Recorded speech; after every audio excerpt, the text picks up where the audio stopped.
بات کر لیتے 26ویں آئینی ترمیم کے حوالے سے، جس کے خلاف تحریک انصاف نے سپریم کورٹ سے رجوع کر لیا۔ تحریک انصاف نے 26ویں آئینی ترمیم کالعدم قرار دینے کی استدعا کر دی۔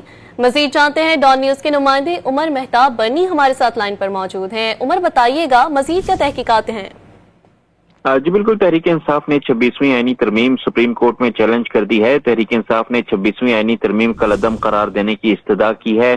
26ویں آئینی ترمیم پر فیصلے تک قائم جوڈیشل کمیشن کو جس تعیناتی سے روکنے کی بھی استدعا کی گئی ہے۔ درخواست میں موقف اپنایا گیا ہے کہ 26ویں ترمیم کے تحت ہونے والے تمام اقدامات کالعدم قرار دیے جائیں۔ پارلیمنٹ آئین کے بنیادی خد و خال کو تبدیل نہیں کر سکتی۔ عدلیہ کی آزادی آئین کا بنیادی جزء ہے۔ عدلیہ کی آزادی کے خلاف کوئی ترمیم نہیں کی جا سکتی۔